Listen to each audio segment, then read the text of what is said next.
Right, let's just bring you up to date on this Mark Logan news, because he has now defected. He was the former Conservative Member of Parliament for Bolton North East.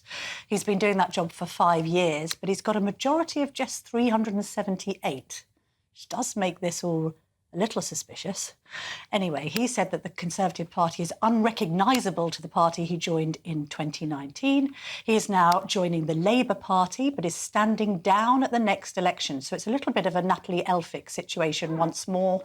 Who knows what's been promised? I mean, on one hand, the Labour Party want to abolish the House of Lords, but I get the impression that there may have been some pledges to ennoble people along the way, should they form the next government. Let's then catch up as well on, as I say, it's day 8 of the campaign. The PM has been in Milton Keynes in Buckinghamshire discussing tax, apologising for Partygate and talking about, you guessed it, net zero. Now, I've been very clear that we need to get there in a different way to what had been proposed previously.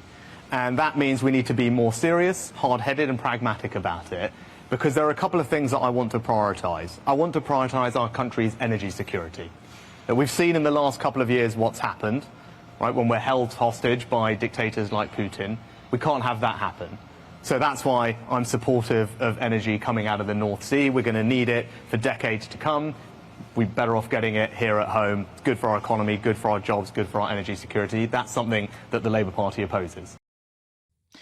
After Diane Abbott vowed to stand in Hackney North by any means possible, the Labour leader was in Wales. So 6 steps, 1 card, make sure you've got yours. We're going to take this to every single doorstep across Wales to make our case for a changed future. 1 card, 6 steps. Wales and Westminster working together, turning the page, a change election, where we can stop the chaos and division, put an end to it. We can turn the page and rebuild Wales and the United Kingdom together, working together for the future. That's the way forward. That's the choice. Vote Labour. Thank you so much. Can I just say, it's not actually a card. It's not a pledge card like Tony Blair's. It's a leaflet. I've seen it. It's like an accordion leaflet, just to be pedantic.